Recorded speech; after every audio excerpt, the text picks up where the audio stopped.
जय हिंद दोस्तों, मैं आपका दोस्त एंड होस्ट कुलदीप आपके सामने हाजिर हूँ। दोस्तों हम जैसे हमने बता दिया था आपको कि हम दोस्तों जो बी सर्टिफिकेट का दोस्तों जो ओरिजिनल पेपर है 2021 का, वो दोस्तों हमने सीरीज स्टार्ट कर दी है। और दोस्तों हमने पहली जो पार्ट है इसका अपलोड कर रखा है, तो जिन्होंने भी नहीं देखा है तो दोस्तों पहला पार्ट देखिए, जिसमें हमने दोस्तों आपको ड्रिल और दोस्तों जो वेपन ट्रेनिंग उससे जो रिलेटेड क्वेश्चन पूछे जाते हैं उनको मैंने दोस्तों आपको यहाँ पर बताया है विद सॉल्यूशन। और इससे रिलेवेंट जो क्वेश्चन बनते हैं जो इसके अपोजिट में दोस्तों पूछे जा सकते हैं वो भी दोस्तों हमने डिस्कस करा है। तो जिन्होंने नहीं देखा है तो दोस्तों पार्ट नंबर 1 देखिए, आप प्लेलिस्ट में जाके देख सकते हैं। ठीक है, तो दोस्तों आज हम पार्ट नंबर 2 पर बात करेंगे, जिसमें दोस्तों हम तमाम क्वेश्चनों के साथ आपके साथ यहाँ पर चर्चा साझा करेंगे। उन सभी तमाम क्वेश्चनों को बताएंगे और साथ ही साथ उन रिलेवेंट क्वेश्चन को बताएंगे जो इनके अपोजिट पूछे हैं। ठीक है ना, तो बिल्कुल देखते रहिए। तो जैसे दोस्तों आपकी स्क्रीन पर दिख ही रहा है, यहाँ पर स्लाइड मैंने लगा रखी है और एक मेरे हाथ में पेपर है। ओके, तो हमने कल बात कर ली थी दोस्तों ड्रिल और दोस्तों वेपन ट्रेनिंग के बारे में। आज हम दोस्तों जो बात करेंगे वो करेंगे हम दोस्तों नेशनल इंटीग्रेशन। यहाँ शॉर्ट फॉर्म में लिख रहा हूँ दोस्तों नेशनल, सॉरी अब लिख ही दूँ, ठीक है, नेशनल इंटीग्रेशन। ओके, यानी जो राष्ट्रीय अखंडता है, तो इसको ध्यान रखना, नेशनल इंटीग्रेशन यानी दोस्तों जो राष्ट्रीय अखंडता है, ये हमारा पार्ट है दोस्तों। इस पेपर में दोस्तों पहला क्वेश्चन जो था वो दोस्तों फिल इन द ब्लैंक्स में पूछा गया था। क्या दोस्तों? फिल इन द ब्लैंक्स में, जैसे आपको यहाँ पर दिख रहा है स्क्रीन में, तो इनमें फिल इन द ब्लैंक्स में पूछा था। क्या मैं यहाँ पर लिख देता हूँ दोस्तों, तो इसमें जो क्वेश्चन नंबर है, तो इसमें जो क्वेश्चन नंबर दोस्तों 13 पूछा था वो मतलब नेशनल इंटीग्रेशन का ही है दोस्तों। तो इसमें जो यहाँ पर मैं लिख देता हूँ, आप भी अपने इसमें लिखते रहिए दोस्तों। मैं यहाँ पे एक बार वो लिख लेता हूँ, फिर आपको बता दूँ यहाँ पर C, D और दोस्तों E। साथ ही साथ दोस्तों जो अपोजिट में यहाँ पर नंबर लिख देता हूँ, पहला, दूसरा, तीसरा, चौथा और पाँचवा। तो दोस्तों इसमें सबसे पहले जो पूछा गया था कि जो लेकिन वहाँ लिख देता हूँ पूरा, तो दोस्तों यहाँ देख सकते हो आप, ऐसे यहाँ पर दिख रहा है तो ज़्यादा टाइम वेस्ट नहीं करेंगे हम, तो यहाँ पर देखते रहिए, मैं यहाँ से बताता रहूँगा। तो इसमें दोस्तों जो पहला ऑप्शन है उसमें दोस्तों लिखा हुआ है सिलिकॉन सिटी। तो इसमें दोस्तों सिलिकॉन सिटी है, यहाँ पर एक बार और लिख देता हूँ, मैं शॉर्ट फॉर्म में लिख देता हूँ यहाँ पर, ठीक है, सिलिकॉन सिटी, बाघा बॉर्डर और दोस्तों यहाँ पर ताजमहल, शॉर्ट फॉर्म में ध्यान रखना, ताजमहल बाकी स्क्रीन पर आपको दिख रहा है। यहाँ पर दोस्तों गोल्डन टेम्पल और यहाँ पर दोस्तों IMA। यहाँ पर भी शॉर्ट फॉर्म में लिख देता हूँ, जैसे लिखा हुआ है यहाँ पर दोस्तों देहरादून, ये पूरा लिख देता हूँ, चलो कोई बात नहीं, देहरादून। उसके बाद दोस्तों आगरा, ठीक है, उसके बाद अमृतसर और दोस्तों आगे बात करूँ तो यहाँ पर अगला है अमृतसर। तो दोस्तों लिखते रहिए, बिल्कुल हम आपसे इन रिलेवेंट क्वेश्चन भी बताएंगे आपको जो एग्ज़ाम पूछते जाते हैं, ठीक है, और इनसे आपके जो रिलेवेंट जो कंपटीशन एग्जाम से भी वो भी बताएंगे। तो बेंगलोर, तो यहाँ पर दोस्तों जैसे आपको दिख रहा है यहाँ पर लिख दिया मैंने शॉर्ट फॉर्म में। तो पहला है दोस्तों इसमें मैच करना है, जो सिलिकॉन वैली है वो दोस्तों मैच करना है कि किसको मतलब कहते हैं, क्यों कहते हैं वो मैं आपको बताऊंगा, लेकिन पूछा तो नहीं जाता। लेकिन दोस्तों यहाँ जो सिलिकॉन वैली है दोस्तों उसका जो आंसर होगा वो होगा दोस्तों बेंगलोर।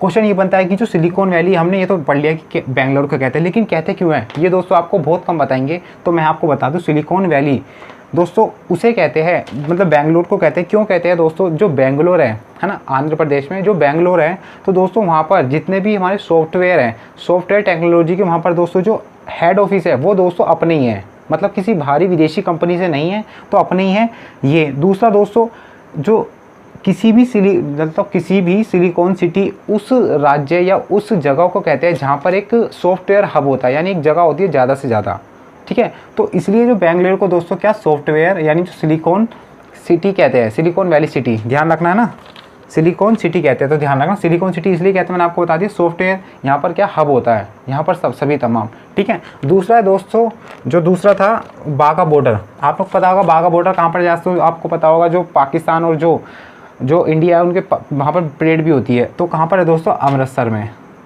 तो आप दूसरे का तीसरा लगा सकते हो, ओके, ऐसा नहीं है कि चौथा भी लगा सकते हो, कोई दिक्कत नहीं है। अगला है दोस्तों ताजमहल, ये तो आपको पता होगा, ताजमहल कहाँ पर है दोस्तों? आगरा में। अगला है दोस्तों ये कौन सा था, मैं बात करूँ तो गोल्डन टेम्पल भी कहाँ पर है दोस्तों? अमृतसर में, है ना। अगला है दोस्तों IMA, ये यानी Indian military academy, full form में दोस्तों पूछ लिया जाता है एग्जाम में, तो इनसे रिलेवेंट क्वेश्चन करके रहिए। और देहरादून किसकी राजधानी है दोस्तों? हमें पता है किसकी दोस्तों? उत्तराखंड की।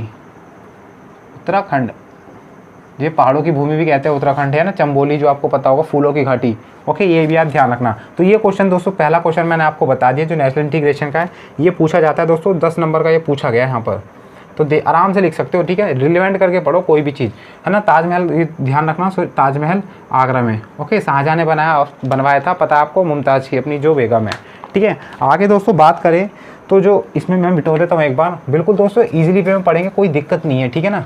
मैं आपको यहाँ पर सारी तमाम चीज़ें बताऊँगा और इनसे रिलेवेंट जो क्वेश्चन बनते हैं वो भी, ठीक है। अगला दोस्तों जो इसमें क्वेश्चन है, क्वेश्चन नंबर दोस्तों इसमें जो है क्वेश्चन नंबर 14, तो इसमें जो क्वेश्चन ये पूछा गया हुआ है, आंसर लिखेंगे हम तो दोस्तों यहाँ पर आंसर 14।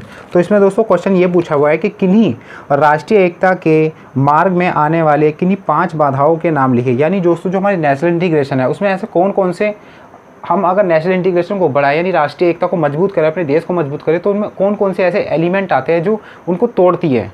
तो आप अच्छे से जानते होंगे कौन कौन से दोस्तों, मैं यहाँ पर लिख देता हूँ। और मैंने दोस्तों ट्रिक बनाई है उन पर, यानी दोस्तों जो नेशनल इंटीग्रेशन को दोस्तों इसमें ऑब्स्टिकल्स आते हैं, उनको दोस्तों कौन कौन से मतलब जो ऑब्स्टिकल्स है वो प्रभावित करते हैं नेशनल इंटीग्रेशन को। तो दोस्तों 10 नंबर का 5 नंबर का पूछा जाता है और 10 नंबर का भी पूछ सकता है। तो 10 नंबर का तो 10 पॉइंट डालने पड़ेंगे और आपको 5 नंबर का तो 5 पॉइंट। मैंने दोस्तों उस पर ट्रिक बना रखी है, मैं आपको ट्रिक बता देता हूँ और ट्रिक से दोस्तों आपको बता दूंगा जो नेशनल इंटीग्रेशन में जो ऑब्स्टिकल्स है, तो मतलब जो नेशनल इंटीग्रेशन को उसमें बाधाएं डालते हैं। तो दोस्तों मैं ट्रिक लिख लूँ, मैंने ट्रिक वैसे डाल रखी है तो आप देख सकना।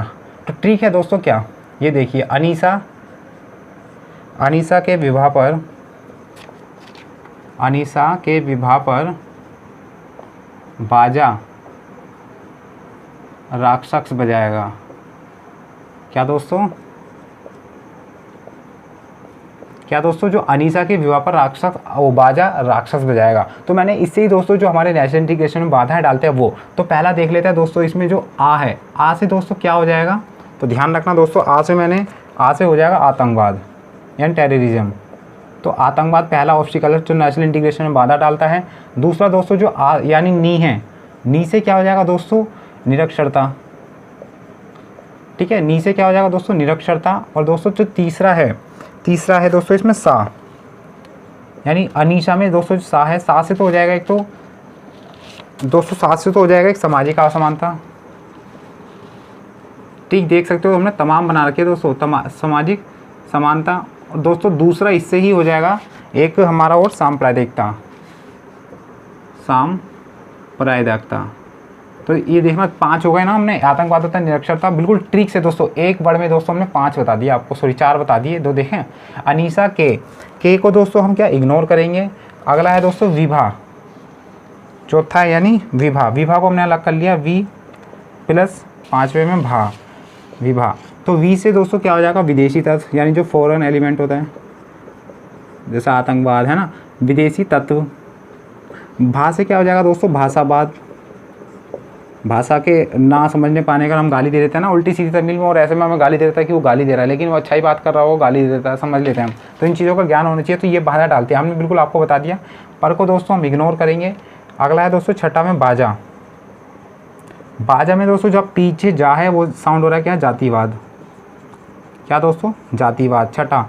7वां है दोस्तों बाजा, राक्षस को अलग कर लिया हमने, राक्ष प्लस 8वां है दोस्तों छक, तो इसको हमने अलग कर लिया, राक्षस को अलग अलग। तो रा से क्या हो जाएगा दोस्तों, राजनीतिक दल, आप जाके देख सकते हैं बिल्कुल दोस्तों, ये मैं सभी आपको ट्रिक से बता रहा हूँ, ये सभी राजनीतिक दल। और छक से तो क्या हो जाएगा दोस्तों, क्षेत्रवाद।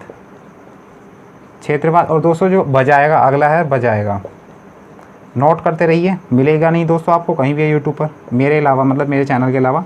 तो बजाएगा से दोस्तों जो गा है उसमें क्या हो जाएगा, उग्रवाद। तो कितने पूछे थे दोस्तों, 5 नंबर का ये क्वेश्चन पूछा था इसमें। तो आप देखा ना, अनीसा के विवाह पर बाजा राक्षस बजाएगा, तो इससे आतंकवाद हो गया, निरक्षरता, सामाजिक समानता, सांप्रदायिकता, विदेशी तत्व, भाषा तत्व, जातिवाद, राजनीतिक तत्व, क्षेत्रवाद और उग्रवाद। तो देखा ना, बिल्कुल ईजिली से बता दिए दोस्तों, नोट डाउन करते रहिए, ठीक है ना। तो दोस्तों आइए आगे बात करते हैं दोस्तों, जो आगे पूछा जाता है इसमें हम आपको बताएंगे, ठीक है। तो आइए दोस्तों, पहले मैं मिटो देता हूँ एक बार इसको, इसके बाद फिर हम आपके साथ चर्चा करेंगे, ठीक है। इन चीज़ को ध्यान रखना दोस्तों, ओके। तो अब बात कर लेते हैं दोस्तों हम, अगला जो हमारी स्लाइड है दोस्तों, इसमें जो पार्ट है, अब वो जो पार्ट है दोस्तों, अभी हमने आपको बता दिया नेशनल इंटीग्रेशन का। अब जो पार्ट है दोस्तों अगला है, वो है दोस्तों पर्सनैलिटी डेवलपमेंट एंड लीडरशिप। तो मैं शॉर्ट फॉर्म में लिख रहा हूँ दोस्तों, पर्सनैलिटी डेवलपमेंट एंड दोस्तों क्या, लीडरशिप। तो इसमें दोस्तों जो पूछा गया था 65 नंबर का पूछा गया था। सबसे ज़्यादा दोस्तों एनसीसी में जो भी सिलेबस है सबसे ज़्यादा यही पूछा जाता है, पर्सनैलिटी डेवलपमेंट लीडरशिप। दोस्तों एक एक बताऊंगा आपको सारे सॉल्यूशन, जैसे आपको स्लाइड दिख रही है। तो इसमें दोस्तों जो पहला क्वेश्चन है दोस्तों, इसमें क्वेश्चन आंसर फिफ्थ हम 15 करेंगे। तो इसमें दोस्तों पहला क्वेश्चन ये है कि अच्छे चरित्र वाले व्यक्ति के विभिन्न गुण लिखिए। यानी दोस्तों जो एक अच्छा व्यक्ति है उसके दोस्तों सफलता होने के लिए कौन कौन से गुण लिखने हैं। तो दोस्तों मैंने इस पर भी ट्रिक बना रखी है सभी पर, मतलब दोस्तों ये कितने लेंदी होते हैं याद करने में, तो इन पर दोस्तों ईजिली से मैंने ट्रिक बना रखी है, तो आप जाके देख सकते हैं। तो हम लिख लेते हैं दोस्तों एक अच्छे चरित्र वाले व्यक्ति पर कौन कौन से गुण हैं, तो देख लेते हैं दोस्तों। तो यहाँ पर दोस्तों पहला है लॉयल्टी यानी दोस्तों निष्ठा। ये ट्रिक से बता रखा है दोस्तों, ध्यान रखना सारे मैंने। अगला है दोस्तों निष्पक्षता, यानी जिसे हम कहते हैं फेयरनेस यानी निष्पक्षता, हिंदी में निष्पक्षता। तीसरा है दोस्तों, अगला है इसमें सेल्फलेसनेस यानी दोस्तों निस्वार्थ, यानी बिना लालच के काम करना। मैंने सब लिख रखा है दोस्तों ट्रिक से, इसलिए मैंने आपको बोल रहा हूँ, रिकमेंड करूँगा ट्रिक देखिए आपको, ठीक है ना। अगला है दोस्तों ज्ञान, ये सभी गुण हैं। ज्ञान यानी नॉलेज, है ना। पांचवा है दोस्तों ट्रूथ यानी दोस्तों सच्चाई, ठीक है। छठा है दोस्तों बात करें तो अनुशासन, सबसे ज़्यादा मेन इम्पोर्टेंट अनुशासन यानी दोस्तों क्या, डिसिप्लिन। सातवां है दोस्तों जो पॉइंट है वो है धीरज, यानी दोस्तों पेशेंस रखना। ओके, धीरज यानी पेशेंस। आठवां है दोस्तों सम्मान करना। क्या दोस्तों, सम्मान करना। नोट डाउन करते रहिए दोस्तों, पूछता है हर बार। 65 नंबर का है दोस्तों, है ना। सम्मान करना यानी टू रिस्पेक्ट। नौवां है दोस्तों समानता, यानी उसके जो भी काम करेगा वो समानता से करेगा, इक्वालिटी। अगला है दोस्तों 10वां पॉइंट है सहायता यानी सपोर्ट। और लिख लो दोस्तों अगर लिखना है तो दोस्तों पहल यानी दोस्तों इनिशिएटिव,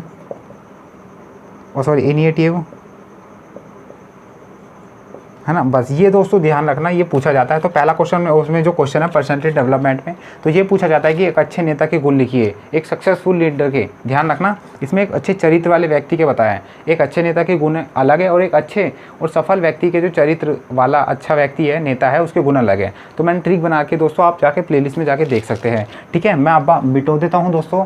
अब हम आगे बात करते हैं, तो इनको आप स्क्रीनशॉट ले सकते हैं पीछे एक बार, है ना। तो अब दोस्तों जो आंसर नंबर है कितना, 16। मैं बिल्कुल इजीली से बता रहा हूँ दोस्तों, नोट डाउन भी करते रहिए, क्वेश्चन पूछे जाते हैं प्रीवियस ईयर में सारे। तो अगला क्वेश्चन नंबर है दोस्तों, एनसीसी में मानव व्यवस्था से आप क्या समझते हैं, यानी what do you understand by वो man management in India, NCC, यानी, है ना। इसमें जो हमारा मानव व्यवस्था, यानी जो भी हम एक ऐसा कार्य कर रहे हैं, मानव व्यवस्था मतलब जो भी काम कर रहे हैं उसमें जो एनसीसी की क्या भूमिका है, ठीक है ना। तो ये ध्यान रखना है। तो उसमें हम देखते हैं इसका आंसर दोस्तों, यहाँ लिख सकते हो। मैंने आपको ये जो सारे क्वेश्चन दोस्तों आपको और बता दूं, अभी हमने पीछे मतलब एक हफ्ते पहले दोस्तों क्या जो पर्सनैलिटी डेवलपमेंट पर दोस्तों बिल्कुल एनालाइज से वीडियो बनाई है, मतलब यहाँ पर शॉर्ट नहीं, बिल्कुल ईजिली से, मतलब कैसे और बिल्कुल डिफाइन करा उन चीज़ों को। तो ये सभी वही क्वेश्चन रिपीट है, तो मैं आपको यहाँ भी लिख रहा हूँ और बता भी दूँ, ठीक है ना। वहाँ देख सकते हो। तो इसमें दोस्तों क्या लिखा हुआ है कि मानव व्यवस्था से अभिप्राय, आंसर लिखना है दोस्तों इसमें। ये अगर क्वेश्चन पूछ लिया जाता है, यहाँ तक पूछ लिया है दोस्तों, तो देखा ना कितना इस पर, ठीक है। मानव व्यवस्था से अभिप्राय, मानव व्यवस्था से अभिप्राय है कि सैनिकों की इस प्रकार की व्यवस्था से, कि सैनिकों की इस प्रकार की व्यवस्था से, इस प्रकार की व्यवस्था से जिसमें, लिखते रहिए दोस्तों, जिसमें उनका मानसिक व शारीरिक विकास हो, जिसमें उनका मानसिक यानी फिजिकल और मेंटली, मानसिक और शारीरिक विकास हो, शारीरिक विकास, शारीरिक विकास हो। और ये दोस्तों ऐसे ही नहीं 10 नंबर का पूछा जाता, तो लिखना पड़ता है दोस्तों, जब भी 10 नंबर मिलेंगे, ध्यान रखना। और समस्त संगठन युद्ध भूमि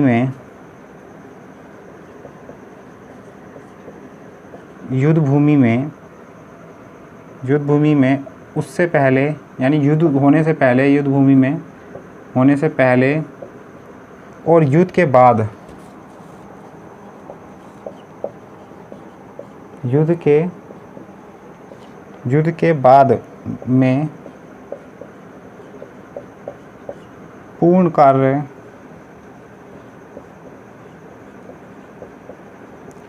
कार्य कुशलता एवं गतिशीलता से कार्य कर सके, एवं गतिशीलता से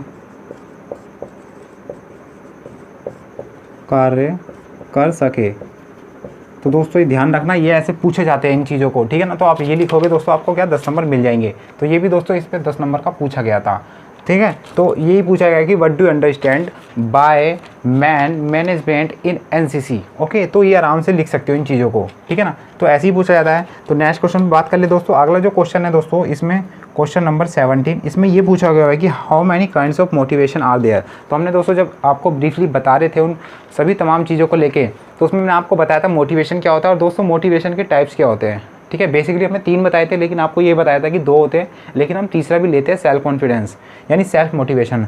तो ध्यान रखना दोस्तों, जो अब आंसर 17 में यही पूछेगा कि how many types of motivation are there. तो ध्यान रखना 2 टाइप्स होते हैं, कौन कौन से। पहला एक तो होता है दोस्तों सेल्फ मोटिवेशन, एक होता है दोस्तों इंटरनल दोस्तों मोटिवेशन यानी दोस्तों आंतरिक प्रेरणा, हिंदी में आंतरिक प्रेरणा। और दोस्तों दूसरा जो होता है मोटिवेशन का टाइप्स, वो होता है दोस्तों एक्सटर्नल मोटिवेशन, यानी दोस्तों क्या बाहरी प्रेरणा। इसका मतलब दोस्तों इंटरनल मोटिवेशन यानी हमें एक अंदर से अपना फीलिंग हो कि हाँ यार, मैं अगर पढ़ रहा हूँ तो मैं सही एक मैनेजमेंट और एक गोल के साथ पढ़ूँ कि मैं अपना सफल हो लाइफ में, एक अंदर से मोटिवेशन आ रहा है। वो तो दोस्तों इंटरनल मोटिवेशन होते हैं। दूसरे होते हैं दोस्तों जो एक्सटर्नल मोटिवेशन, यानी किसी दूसरे को देख के हम अपना उसके फॉलो, जिनने रूल करे उसने, तो हम उसको अपना फॉलो करें और एक मोटिवेट हुए, तो वो दोस्तों हमारा होता है एक्सटर्नल मोटिवेट, ठीक है ना। तो मैंने 17 क्वेश्चन मतलब जो इसमें पर्सनैलिटी डेवलपमेंट में जो क्वेश्चन नंबर 17 है उसका आंसर लिख दिया है। तो ध्यान रखना तीसरा भी होता है दोस्तों, अगर पढ़ो तो आप लिख सकते हो। वैसे 2 ही होते हैं। तो एक होता है सेल्फ मोटिवेशन, यानी हम जब जीवन में जन्म लिया है तो एक मोटिवेशन के साथ ही तो जीवन में जन्म लेते हैं, है ना, और एक मोटिवेशन हमारा तब्दील हो जाता है, ठीक है। आंसर हमने बता दिया आपको, आंसर नंबर 17। तो मिटो देता हूँ दोस्तों, आप लिख लिया होगा यहाँ पर इन्होंने, आपने तो बिल्कुल नोट डाउन करते रहिए दोस्तों, ठीक है, क्योंकि यहाँ पर मैं लिख दूँगा तो पेपर में तो आप ही लिखोगे इन चीज़ों को, तो इनको आप थोड़ा अच्छे से ध्यान रखना, ठीक है। अगला जो आंसर नंबर है दोस्तों, आंसर नंबर बात करें तो आंसर नंबर 18, आंसर नंबर 18 इसमें दोस्तों पूछा गया है कि आपको दिख रहा होगा यहाँ पर, what are types of leadership, यानी दोस्तों जो लीडरशिप है यानी नेतृत्व का कौन कौन से प्रकार है। मैंने आपको बताया भी था, और कौन मतलब क्यों होते हैं जो लीडरशिप, इनके प्रकार, उनका मतलब क्या है, बिल्कुल डिफाइन से कर रखा है दोस्तों। अगर वो ये समझना है ना, मैं कह रहा हूँ कि रिकमेंड कर रहा हूँ कि वो पीछे वाली वीडियो देखिए हमारे इंटरनल, यानी जो हमने पर्सनैलिटी डेवलपमेंट और लीडरशिप पे बना रखी है, ठीक है। तो अब इसमें देख लेते हैं कौन कौन से, ध्यान रखना 3 टाइप्स के होते हैं वैसे बेसिकली। तो इसमें दोस्तों पहला तो है ऑटोक्रेटिक, यहाँ पर ऑटोक्रेटिक दोस्तों, यहाँ पर लीडर्स यहाँ लिखते हूँ शॉर्ट फॉर्म में लीडरशिप स्टाइल, जिसे हिंदी में क्या कहते हैं दोस्तों, ऑटोक्रेटिक को क्या कहते हैं दोस्तों, निरंकुश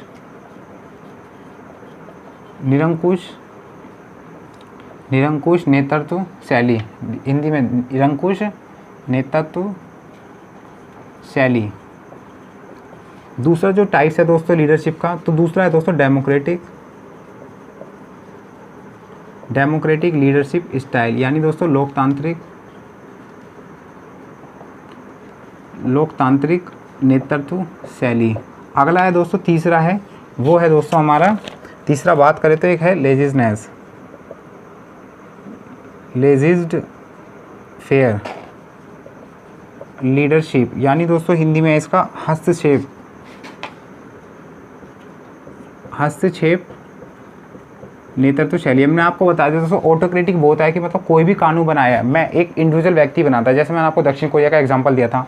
डेमोक्रेटिक में दोस्तों कोई भी लॉ और प्रोसेस बनाया जा रहा है तो वो एक व्यक्ति के द्वारा नहीं बल्कि एक समुदाय के द्वारा। जैसे पार्लियामेंट में दोस्तों हमारी लोकसभा और राज्यसभा, फिर प्रेसिडेंट, यानी पहले तो बिल यहाँ से बनता है, फिर यहाँ पास होते हैं, यहाँ जाता है, फिर प्रेसिडेंट बनता है, यानी आपसी सहमति पर बनता है जो डेमोक्रेटिक में जो भी एक नेतृत्व होता है। लेजिस्लेटिव में दोस्तों हस्तक्षेप यानी इसमें जो क्या होता है पर्टिकुलर किसी व्यक्ति को नहीं बल्कि आम जनता को उस प्रोसेस या सिस्टम को दे देते हैं और उसको ही एक राइट देते हैं कि आपको ही वो काम करना है। तो ये ध्यान रखना, ये इसके टाइप्स है और उसकी मीनिंग मैंने आपको बता दिया। ओके, तो आंसर नंबर दोस्तों बात कर लेते हैं हम 19 की। तो ये भी ध्यान रखना दोस्तों, ये भी कितने नंबर का पूछा गया था, तो ये भी दोस्तों 10 नंबर का पूछा गया था। अब 10 नंबर का पूछा गया था तो आप इतना लिखोगे नहीं दोस्तों, मैंने भी एक्सप्लेन कराना तो वो लिखोगे आप। ओके, अगला है दोस्तों क्वेश्चन नंबर 19, इसमें पूछा हुआ है कि एक अच्छे नागरिक के कर्तव्य क्या है। क्या दोस्तों, एक अच्छे नागरिक के कर्तव्य क्या है।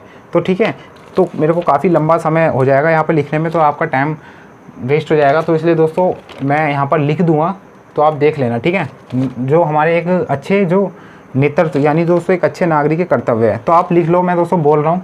ठीक है, काफ़ी लंबा हो जाएगा तो इस समय वरना मैं लिख देता हूँ। तो 10 पॉइंट है दोस्तों, 10 पॉइंट बताने के तो कम से कम 15 मिनट निकल जाएंगे मेरे लिखने में।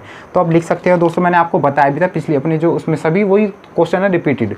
तो इसमें दोस्तों मैंने आपको बताया था कि जो अच्छे नागरिक कर्तव्य है, एक तो संविधान के आदेशों, राष्ट्रीय ध्वज, राष्ट्रीय गीत व राष्ट्रीय गान का सम्मान करना। दूसरा दोस्तों भारत की संप्रभुता, एकता और अखंडता को बनाए रखना व रक्षा करना। तीसरा दोस्तों सार्वजनिक संपत्ति की सुरक्षा करना। और चौथा है दोस्तों प्राकृतिक पर्यावरण को बनाए रखना। पांचवा है सामाजिक में आपसी भाईचारा को बढ़ाना। छठा है दोस्तों देश की सभी सांस्कृतिक का संरक्षण करना। अगला है दोस्तों देश की रक्षा करना व राष्ट्रीय सेवा के लिए तैयार रहना। नेक्स्ट है दोस्तों सभी व्यक्तिगत तथा सामूहिक कार्य क्षेत्र में कुशलता लाने का निरंतर प्रयास करना। अगला है दोस्तों देश के संसाधनों का संरक्षण करना। अगला है दोस्तों और नेक्स्ट है हमारा लास्ट, समाप्त सभी धर्मों के बीच धर्मों के लोगों के आपस में दोस्तों भाईचारा बढ़ाना, यानी जो भी लोग वासी धर्म के मतलब धर्म वाले हैं चाहे कोई भी धर्म का, उनमें आपसी भाईचारा बढ़ाना। तो आप लिख लेना दोस्तों, वरना मैं यहाँ पर दोस्तों कमेंट बॉक्स में यानी जो हमारे जो डिस्क्रिप्शन में उसमें डाल दूँगा ना, कमेंट बॉक्स में पिन कर दूँगा, तो आप वहाँ से जाकर लिख सकते हो। ठीक है ना, लिख देता दोस्तों, काफ़ी लंबा हो जाता तो आपका टाइम यहाँ पर मैं वेस्ट नहीं करना चाहता, तो ध्यान रखना। ठीक है, यहाँ कमेंट बॉक्स में डाल दूँगा मैं, ये ध्यान रखना। तो आप लिख लो दोस्तों, पूछा जाता है लेंथी पेपर है, 65 नंबर का ऐसे ही थोड़ी दे देगा 65 नंबर। अगला दोस्तों क्वेश्चन आंसर है आंसर नंबर 20। क्या दोस्तों, आंसर नंबर 20। तो इसमें दोस्तों जो आंसर नंबर 20 वो क्वेश्चन पूछा है कि right 5 measures of personality development, यानी दोस्तों व्यक्तिगत विचार के 5 कारण लिखिए। तो ये आपको थोड़ा अच्छे से लिखना है। तो इसमें कैसे हम लिख सकते हैं तो इन चीज़ों को तो आप देखिए कि मतलब एक व्यक्तिगत विकास में मतलब कौन कौन से कारक है कि उसे एक अच्छा डेवलप देता है। तो हम किन किन चीज़ों को देखते हैं, तो यहाँ मैं लिख देता हूँ, शॉर्ट फॉर्म में लिखूँगा दोस्तों, आपको समझ लेना है। ठीक है, तो क्वेश्चन आंसर नंबर 20, तो ध्यान रखना है दोस्तों कितने नंबर का पूछा गया है। तो ये भी दोस्तों अगर बताऊँ तो ये भी 10 नंबर का पूछा गया है। Okay, answer number 20। तो इसमें दोस्तों लिख सकते हो कि इसमें दोस्तों जो अपने विचार, पहला अपने इसमें दोस्तों अपने जो विचार है, एक विचार और दोस्तों एक पॉजिटिव हमें वातावरण रखना चाहिए, पॉजिटिव वातावरण रखना चाहिए, ये भी ध्यान रखना। दूसरा दोस्तों इसमें बात करूं, यहाँ पर एक बार मिटो देता हूं तो आप आराम से लिख लेना। ठीक है, तो यहाँ पर दोस्तों लिखते रहना बिल्कुल भी, क्योंकि ये पूछे जाते हैं, सारे रिपीटेड क्वेश्चन है दोस्तों, ये क्वेश्चन पेपर मैं आपको बता रहा हूँ यहाँ पर। तो पहला तो दोस्तों हमने आंसर बता दिया था, आंसर नंबर 20। तो इसमें जो पहला है वो है दोस्तों अपने विचार एवं आचरण सकारात्मक रखे। अपने दोस्तों विचार वह आचरण सकारात्मक रखे। क्या दोस्तों, सकारात्मक रखे। अगला दोस्तों जो है उसमें है दोस्तों अपनी बुरी आदतों की सूची बनाए और वह उनसे छुटकारा पाए। क्या दोस्तों, अपनी बुरी आदतों की सूची बनाए वह उनसे छुटकारा पाए, ये ध्यान रखना। मैं लिख भी रहा हूँ दोस्तों यहाँ, तो लिखने में थोड़ी ऊपर नीचे राइटिंग हो सकती है जल्दी में, ठीक है ना, टाइम तो मैं यहाँ वेस्ट नहीं करना चाहता सारा, मतलब एक लिख के तो आपको इन चीज़ों को बता रहा हूँ मैं आपको। तीसरा दोस्तों, अपने उठने बैठने चलने में के तरीक़ों को सुधारना, है ना, उठने बैठने वह चलने के दोस्तों क्या तरीके को सुधारना, तरीके को क्या दोस्तों सुधारना, ये आपको थोड़ा ध्यान रखना है। नेक्स्ट है दोस्तों, अगला बात करें तो इसमें दोस्तों जो अगला है वो दोस्तों सभी से अच्छे संबंध बनाएं, है ना दोस्तों, यानी सभी से अच्छे संबंध बनाएं। तो दोस्तों काफ़ी लंबा पार्ट है दोस्तों, ध्यान रखना, अच्छे संबंध बनाएं। अगला बात करें तो दोस्तों 5th जो पॉइंट है वो है कि अपने खाने रहने व सोने की आदतों में सुधार रखें। खाने रहने और सोने में सुधार रखें। अगर लेट सो रहे हो तो थोड़ा उनको सुधारो, है ना, सोने में सुधार रखें।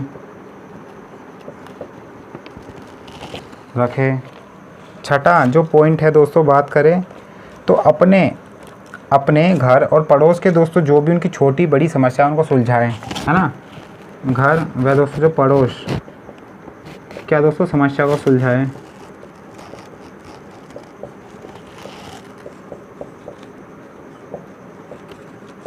तो ये आप लिख सकते हो दोस्तों, ध्यान रखना, कोई दिक्कत बड़ी वाली बात नहीं है। 7वां दोस्तों इसमें शारीरिक अभ्यास, यानी मतलब इसमें योगा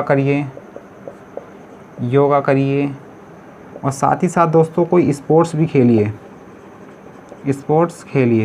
यानी जो भी खेल कूद है तो उन्हें जब भी खेलिए जब तो एक जो इस क्वेश्चन को पूरा करेगा हमारा क्वेश्चन, यानी जो आंसर है व्यक्तिगत विकास, यानी एक जो बंदे का डेवलप कैसे होता है, तो इन सभी तमाम चीज़ों से तो होता है एक पर्सनैलिटी बनना। तो कोई भी एक रहा गिरता तो इन चीज़ों को में आ जाएगा, तो इन चीज़ों का दोस्तों विकास होगा जब भी तो हमारे एक अच्छा व्यक्ति तो मिलेगा।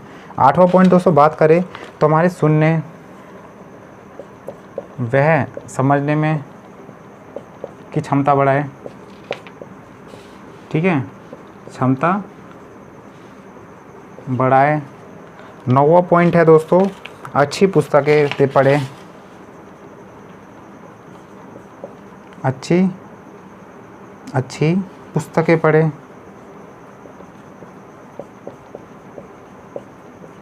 वह दोस्तों समाचार देखें। और दोस्तों जो नेट क्वेश्चन है दोस्तों बड़ों का आदर सम्मान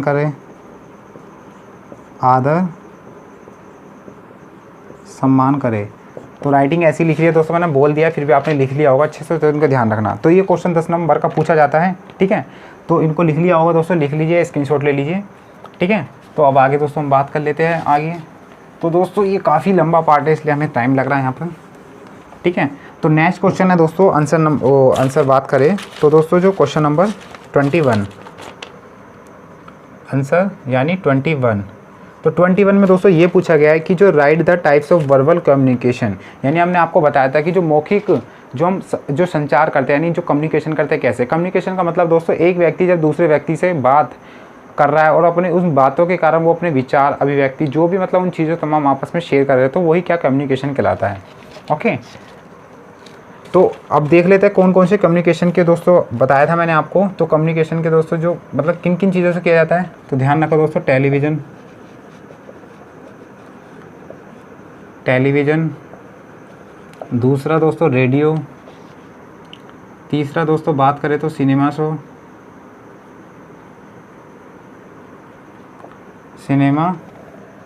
शो, बात करें तो दोस्तों जो बैठक होती है, यानी जहाँ भी बैठक होती है तो आपस में तो विचार हम व्यक्त करते हैं, जैसे गांव में होती है बैठकें, है ना। उसके बाद सम्मेलन में, है ना, ये टेलीविज़न भी है। और दोस्तों एक और बात करें तो टेलीविज़न और दोस्तों क्या छठा टेलीफोन। तो इनके कारण दोस्तों हम वर्बल कम्युनिकेशन करते हैं। दोस्तों ये 5 नंबर का पूछा जाता है, तो आपको 5 पॉइंट रखना है, फिर भी हमने 6 लिख दिए। तो ये तभी तमाम चीज़ें पूछी जाती है, ठीक है ना। अगला दोस्तों जैसे आप स्लाइड पर देख रहे हो तो इसमें एक क्वेश्चन है लीडरशिप में, तो हमने इसमें अलग कर दिया। एक तो पर्सनैलिटी डेवलपमेंट मैंने आपको बता दिया, तो इसमें दोस्तों एक अलग है। जैसे क्वेश्चन नंबर है वो दोस्तों 22, यानी आंसर नंबर 22, तो उसमें दोस्तों लीडरशिप में अलग दे रखा है क्वेश्चन, है ना। लीडरशिप में तो कितने नंबर का दे रखा है दोस्तों, 8 नंबर का। तो उसमें क्वेश्चन ये पूछा गया है कि एक अच्छे नेता के क्या गुण होते हैं, एक अच्छे नेता के क्या गुण होते हैं। अभी मैंने आपको बताया था ना कि एक अच्छे व सफल नेता के क्या गुण होते हैं, यानी ट्रिक से बताया था। काफ़ी दोस्तों इसमें जो पार्ट मतलब जो पॉइंट है वो काफ़ी सेम है, तो मैं फिर भी एक बार लिख देता हूँ एक अच्छे नेता के गुण। तो उनको ट्रिक से भी देख सकते हो हमारे प्लेलिस्ट में जाके। तो पहला है दोस्तों लॉयल्टी, लॉयल्टी यानी दोस्तों निष्ठा, मैंने आपको बताया था। दूसरा है दोस्तों अलर्ट यानी सतर्क रहता है जो। तीसरा है दोस्तों डिसिप्लिन, डिसिप्लिन। चौथा दोस्तों बात करें तो एनर्जेटिक, एनर्जेटिक। पांचवे की बात करें तो दोस्तों रिलायबल यानी विश्वसनीय वाला व्यक्ति, विश्वास करने वाला। छठा है दोस्तों ऑनेस्टी, क्या दोस्तों ऑनेस्टी यानी ईमानदार। सातवां है दोस्तों हेल्थी। नौवां बात करें तो दोस्तों इंटेलिजेंट। 10वें की बात करें तो दोस्तों पेशेंस,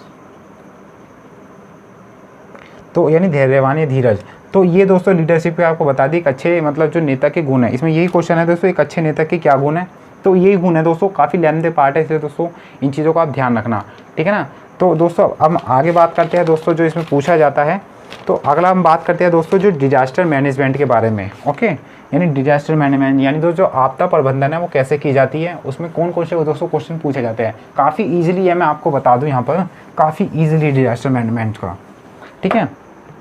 तो दोस्तों बात कर लेते हैं डिजास्टर मैनेजमेंट के बारे में। ओके, डिजास्टर मैनेजमेंट,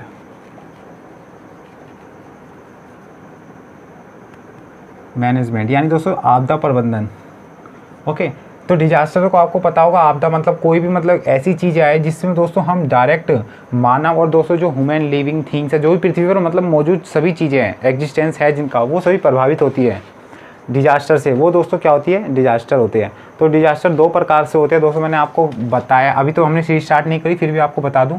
तो दो प्रकार से होते हैं, एक तो दोस्तों होते हैं ह्यूमन क्रिएट यानी है ना जो मानव के द्वारा होते हैं, और दूसरे होते हैं दोस्तों एक नेचुरल, ठीक है। तो इसमें दोस्तों हमारा जैसे मैंने आपको स्लाइड यहाँ पर दिख रहा है, तो इसमें फिल इन द ब्लैंक्स में दोस्तों क्वेश्चन पूछा गया है।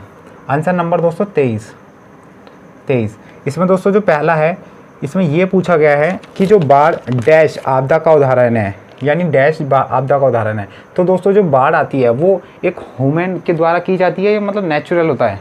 तो आपने सोच लिया होगा नेचुरल, है ना, नेचुरल। तो इनको ध्यान रखना, ये नेचुरल है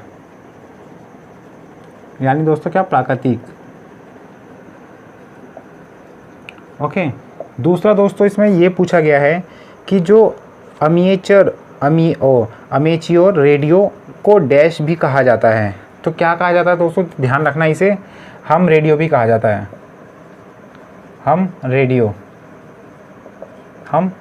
कहा जाता है, यानी दोस्तों अमेच्योर रेडियो को, यानी आपने पहले ज़माने में देखा है ना एक टाइप रेडियो का रिकॉर्डर होता था, इसमें सीडी भी डालते थे, वो वाला दोस्तों हम रिकॉर्डियर, ठीक है ना। और तीसरा है दोस्तों इसमें भूकंप डैश आपदा है। और दोस्तों जो भूकंप आते हैं वो मानव के द्वारा किए जाते हैं, नहीं दोस्तों, वो भी क्या एक नेचुरल होता है यानी प्राकृतिक। तीसरे का भी दोस्तों क्या है, नेचुरल।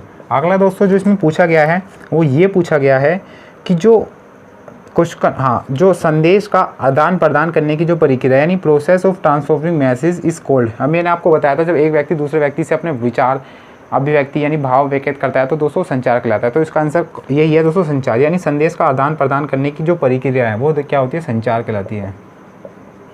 क्या दोस्तों, संचार। पांचवा है दोस्तों इसमें हताहत को तुरंत प्राथमिक चिकित्सा देना डैश की सेवा जिम्मेदारी है। यानी दोस्तों अगर कोई व्यक्ति है जिसका मतलब छोटा कट लग गया या कोई मतलब रोड एक्सीडेंट हो गया, छोटी घायल, बड़ी तो नहीं छोटी में, ऐसे में दोस्तों जो फर्स्ट एड है वो मतलब उनको देना वो किसकी जिम्मेदारी है। तो ध्यान रखना, सोशल यानी समाज में हम जो लोग रह रहे हैं उनकी जिम्मेदारी है। तो आप लिख सकते हो सोशल सर्विस की, सोशल सर्विस, ठीक है, ये आपको ध्यान रखना है। अगला दोस्तों इसमें आंसर नंबर हम बात करें तो आंसर नंबर दोस्तों 24, आंसर नंबर 24। तो इसमें पूछा है right 5 example of natural disaster, यानी दोस्तों जो प्राकृतिक आपदाओं के कोई भी 5 उदाहरण लिखिए। तो मैंने दोस्तों यहाँ तो 2 आपको बता दिए थे। अभी दोस्तों पहला तो दोस्तों लिखे तो बाढ़, दूसरा दोस्तों बात करें तो भूकंप,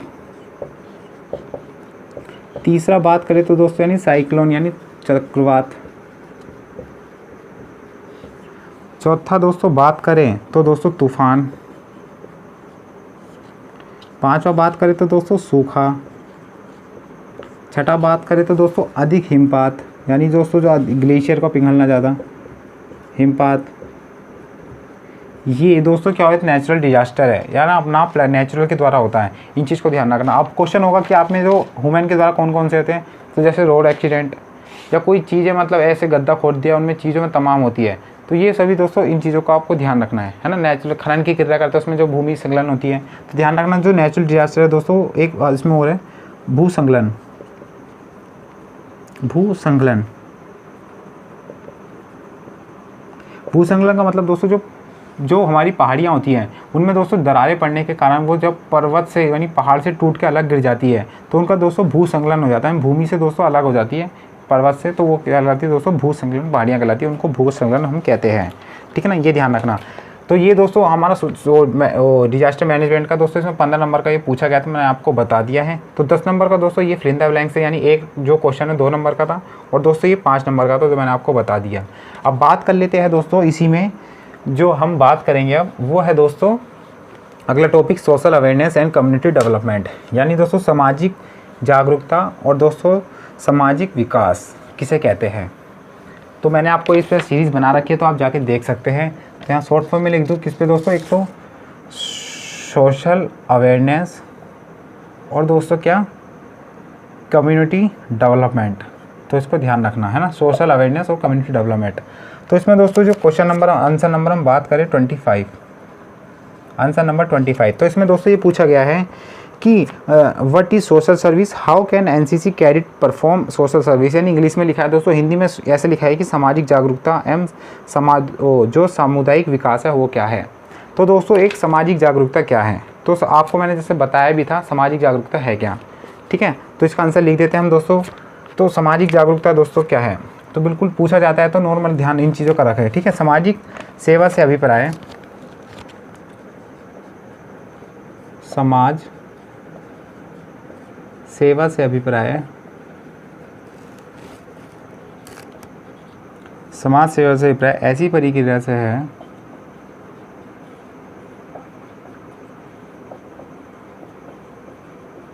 ऐसी प्रक्रिया से है।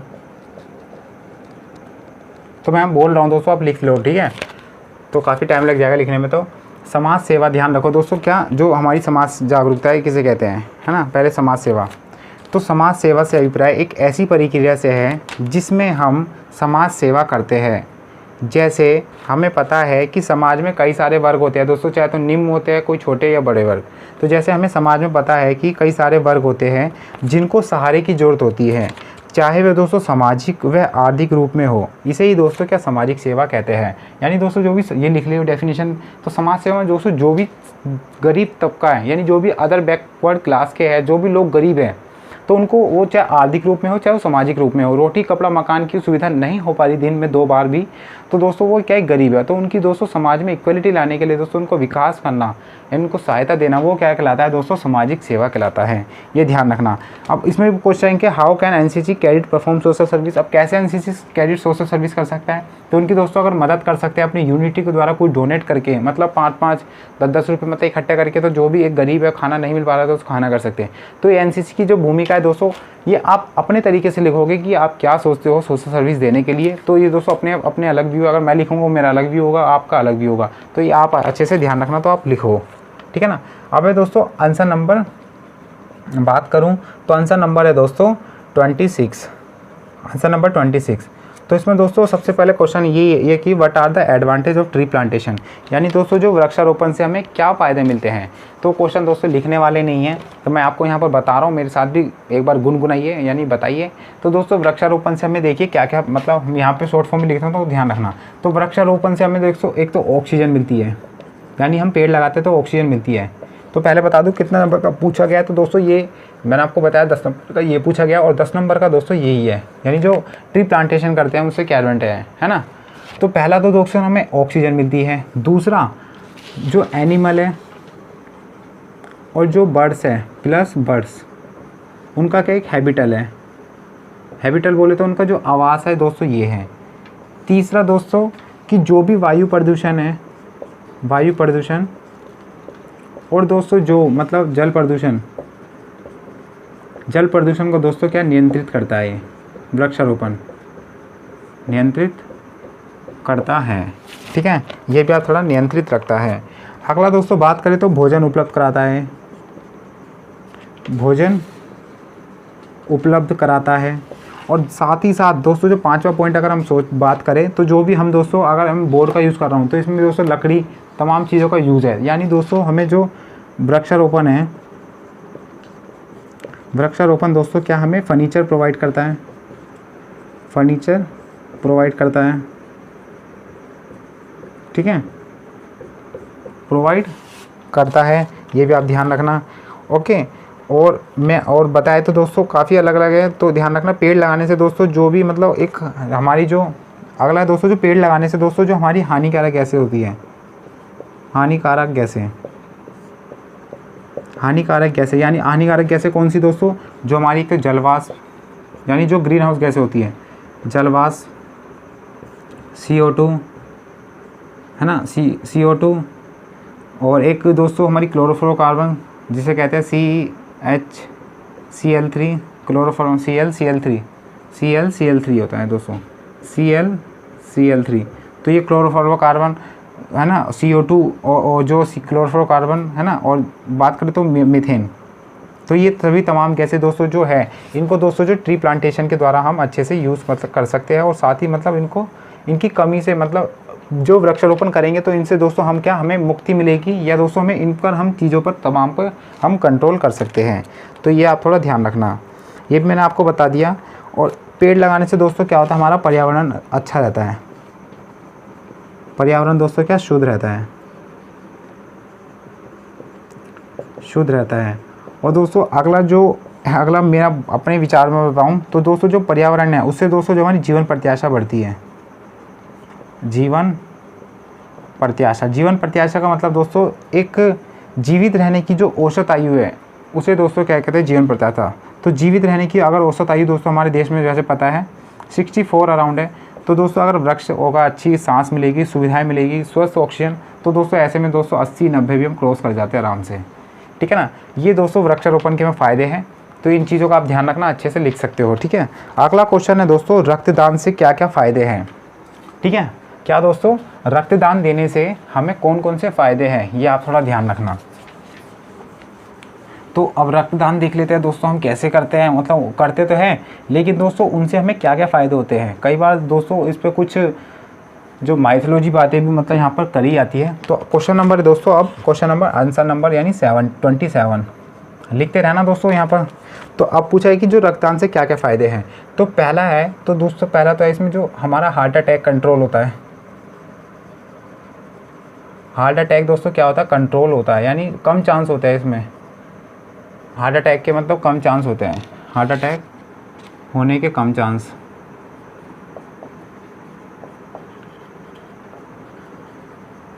हार्ट अटैक होने के दोस्तों कम चांस होते हैं अगर हम खून डोनेट करते हैं, ठीक है। खून का दान करने से वजन कम होता है। ध्यान रखना दोस्तों, क्या खून का दान करने से क्या होता है, वजन कम होता है।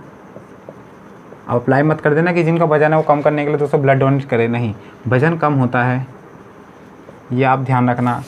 तीसरा दोस्तों बात करें तो रक्तदान में दोस्तों शरीर में एनर्जी आती है। रक्तदान करने से दोस्तों क्या आती है, शरीर में एनर्जी आती है, शरीर में एनर्जी आती है, ये भी आप थोड़ा ध्यान रखना। अगला बात करें तो दोस्तों इससे लीवर से जुड़ी समस्याओं में राहत मिलती है। क्या दोस्तों, इससे जो लीवर है यानी रक्तदान करने से दोस्तों लीवर से जो भी जुड़ी समस्या समाधान मतलब राहत मिलती है, समस्या से राहत मिलती है। क्या होता है, गंदा खून निकल जाता है और मतलब एक प्योरीफाई आता रहता है जैसे, है ना, ये ध्यान रखना आप। पांचवा दोस्तों बात करें तो रक्तदान से आयरन की मात्रा में बैलेंस में लीवर हेल्दी रहता है। यानी दोस्तों हम रक्तदान करते हैं तो इससे हमारा आयरन की जो मात्रा है, हमें पता है कि हमारी बॉडी में सबसे ज़्यादा आयरन ही है, मतलब जो है हमारे हीमोग्लोबिन, आपको पता होगा कि तो आयरन की जो मात्रा है मतलब इसमें कंट्रोल रहता है। और कंट्रोल रहने के कारण दोस्तों क्या लीवर भी कंट्रोल रहता है, लीवर भी दोस्तों क्या कंट्रोल रहता है। इन चीज़ों को लिख लीजिए यहाँ पर, स्क्रीनशॉट ले लीजिए।